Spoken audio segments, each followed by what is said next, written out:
There's a small, quiet animal that converts kitchen scraps, lawn clippings, and garden waste into more usable protein per square foot than any cattle operation in the United States. And it does so without pasture, without grain, without veterinary bills, and without making a single sound that your neighbors would ever hear. That animal is the domestic rabbit. And right now, in 12 states and dozens of municipalities across America, raising rabbits for meat on your own property is either outright illegal or buried under so many permit requirements and zoning restrictions that most families never attempt it. The question you should be asking is not whether rabbit meat is practical. The question is, who profits when you never find out that it is? By the time you finish watching this, you will never look at the patch of grass behind your house the same way again. Because that small rectangle of land, the one you spend money and weekends maintaining for no return, is capable of feeding your family a complete source of animal protein 52 weeks a year, year after year, at a net feed cost that approaches zero. That is not an exaggeration. That is not a projection based on ideal conditions. That is a documented, reproducible, measurable fact that your great-grandparents understood perfectly, that wartime governments relied on explicitly, and that the modern meat industry has spent 60 years making sure you never seriously consider. A single breeding doe properly managed can produce between 40 and 60 pounds of dressed meat per year.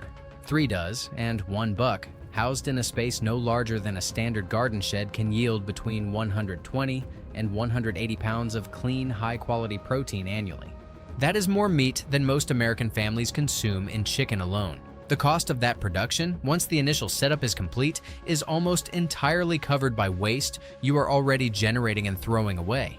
Vegetable trimmings, stale bread, grass clippings, weeds, fallen fruit, the very things you bag up and set on the curb every week become the feed bill. And yet most Americans have never once considered this animal as a serious food source. That gap between what is possible and what is practiced did not happen by accident. It was engineered. The domestic rabbit has been a primary protein source for human civilizations for at least 2,000 years. The Romans were among the first to practice controlled rabbit husbandry, building stone enclosures called leperaria where rabbits were bred selectively for size and meat yield.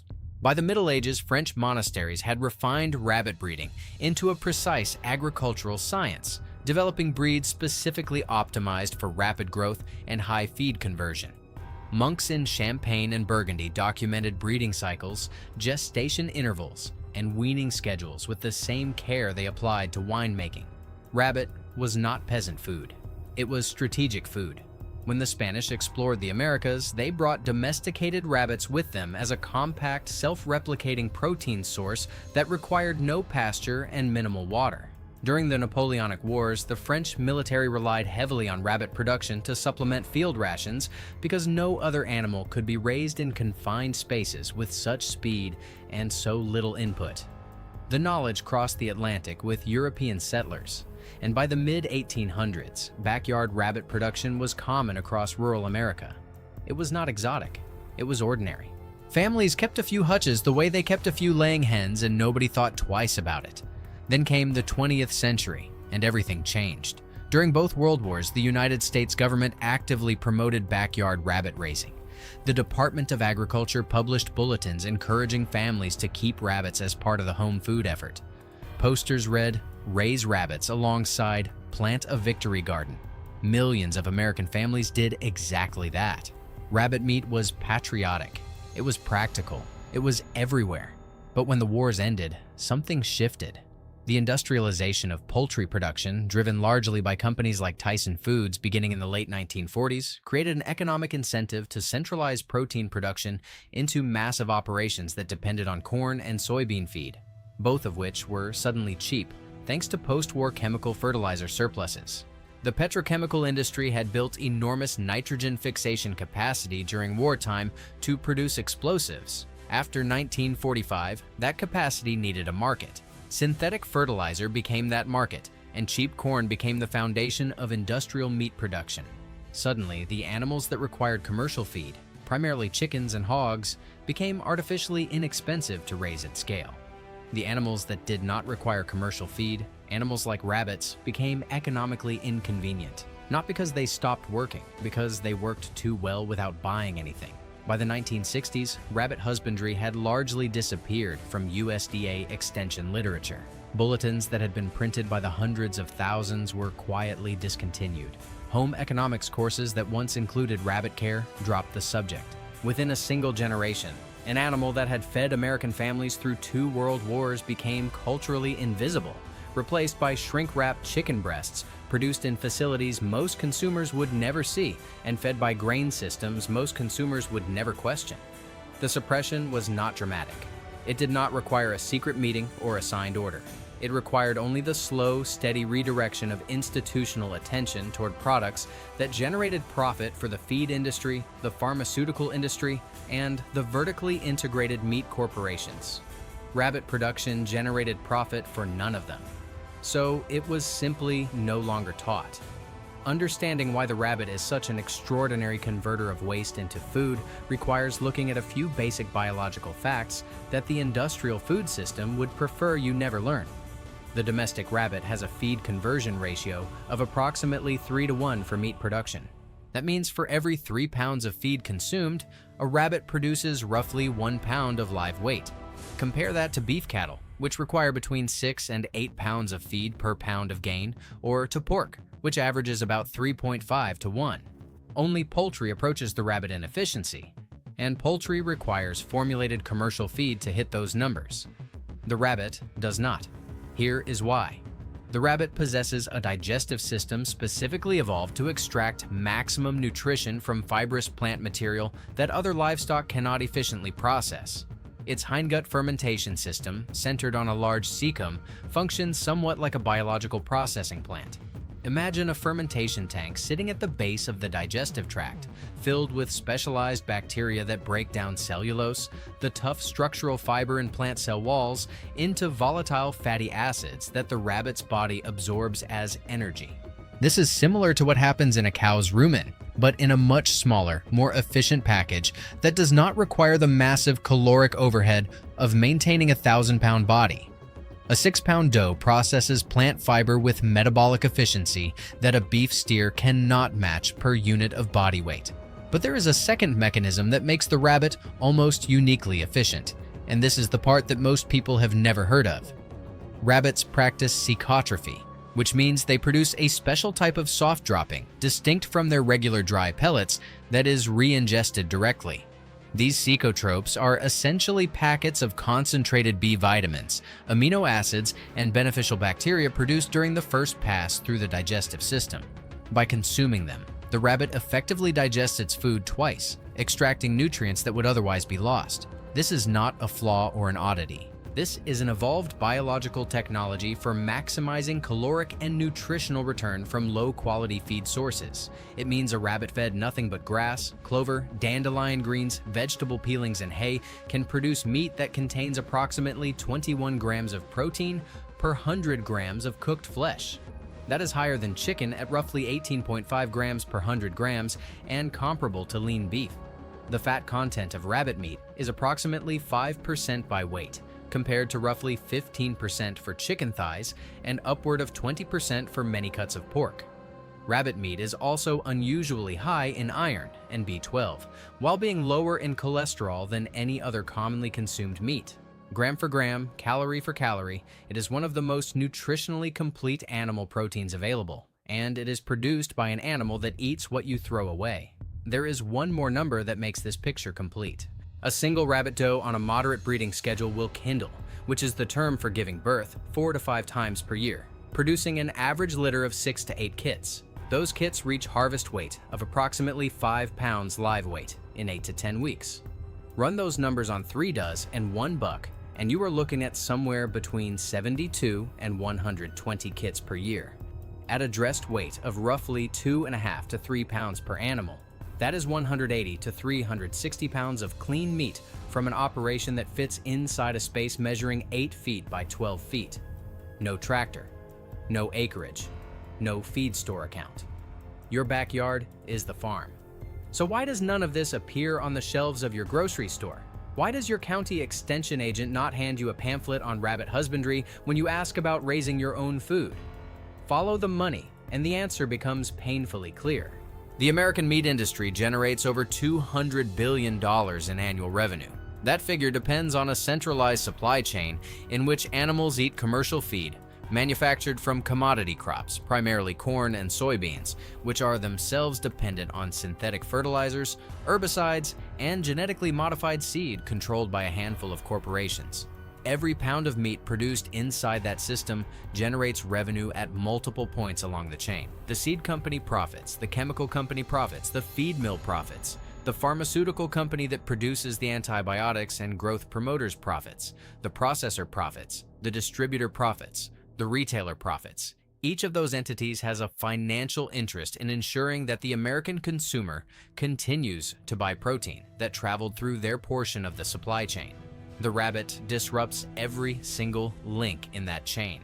An animal that eats garden waste and produces more protein per square foot than a chicken house does not generate revenue for seed companies. It does not generate revenue for feed manufacturers. It does not require the antibiotics that constitute a $9 billion annual market in animal agriculture in the United States alone. It does not require the refrigerated trucking infrastructure, the USDA inspection apparatus, or the retail markup that adds an average of 63% to the farm gate price of meat before it reaches your kitchen. Every family that raises 3 does, and a buck in a backyard hutch removes itself from a system that extracts between $4,000 and $6,000 per year from the average American household in meat purchases alone. Multiply that by even a small percentage of the roughly 130 million households in America, and you begin to see the scale of revenue that is protected by keeping rabbit husbandry out of the mainstream conversation. The legal barriers are the most telling evidence. In cities like Denver and Columbus, residents may keep chickens with a permit, but are explicitly prohibited from keeping rabbits for meat. In several California municipalities, rabbits are classified as pets under local ordinance, making it a code violation to harvest them regardless of how they are raised. These laws did not arise from public health concerns. Rabbit meat carries a lower pathogen risk than poultry and requires no USDA inspection for on-farm sale in most states under the rabbit exemption, which itself was kept deliberately narrow. These laws arose from lobbying and cultural engineering. When you purchase a $4 per pound package of chicken breast at the supermarket, you are not just paying for chicken, you are paying for a system, and that system does not function if you opt out. Your grocery bill is the subscription fee for an infrastructure designed to keep you dependent. The rabbit is the cancellation button. Not everyone forgot. Not every community allowed this knowledge to disappear. The Amish and Old Order Mennonite communities of Lancaster County, Pennsylvania and Holmes County, Ohio never stopped raising rabbits. Walk through those communities today and you will find hutch systems built with materials salvaged from old barns, operating on designs that have not changed in over a century because they did not need to change. Amish families routinely report annual meat costs of under $300 for households of 8 or more. Rabbit is a staple, served, roasted, stewed, and preserved. Their breeding records, kept in handwritten notebooks passed from generation to generation, contain genetic selection data that would rival any university animal science program, though no university has ever asked to see them. Across the Pacific, in the rural prefectures of Japan's Nagano and Niigata regions, small-scale rabbit production persisted through the post-war period and continues today. Japanese smallholders developed compact hutch designs adapted to limited space, some producing harvestable meat in areas as small as 6 tatami mats, roughly 100 square feet. Their integration of rabbit manure into vegetable production created closed-loop systems in which the garden fed the rabbits and the rabbits fertilized the garden, yielding measurable improvements in soil organic matter of between 4 and 7% over a 5-year period. In sub-Saharan Africa, where industrial meat production never gained a foothold, rabbit farming is one of the fastest growing forms of household protein production. Programs in Kenya, Ghana, and Uganda have documented that families raising as few as 2 does can improve childhood protein intake by up to 40% within the first year, at virtually no ongoing cost, because the animals are fed entirely on locally available forage and kitchen waste. The common thread in every one of these surviving traditions is the same. These communities were either geographically isolated from the industrial food system, culturally resistant to it, or economically excluded from it. And in every case, they are healthier, more food secure, and more self-reliant than their neighbors who abandoned this knowledge. They did not reject modernity. They rejected dependency. There is a difference, and it matters more now than it has at any point in the last 80 years. Here is how you begin, and I want to be precise because this is the part that separates knowledge from action. You need 4 rabbits to start, 3 does and 1 buck. The breed matters. Choose New Zealand whites or Californians, not because they are exotic, but because they are the workhorses of meat production, selected over decades for rapid growth, large litter size, docile temperament, and efficient feed conversion. You can find them from local breeders, often listed on Craigslist at county fairs or through your state rabbit breeders association. Expect to pay between $15 and $30 per animal. Do not buy from pet stores. Pet store rabbits are bred for appearance and temperament, not for production. Your housing does not need to be expensive. Each doe requires a cage approximately 30 inches wide, 36 inches deep, and 18 inches tall. The buck can be housed in a slightly smaller cage. Build them from welded wire mesh, which costs roughly $12 to $15 per roll at any farm supply store. Or repurpose old wire shelving, dog crates, or hardware cloth. The floors should be 1/2 inch by 1 inch welded wire, which allows droppings to fall through while supporting the rabbit's feet. Solid resting boards made from untreated pine or plywood should be placed inside each cage because wire alone can cause sore hocks over time. Elevate the cages on legs or a simple frame so that a collection tray or the bare ground sits below, catching the manure. This manure is one of the most valuable byproducts of the entire system.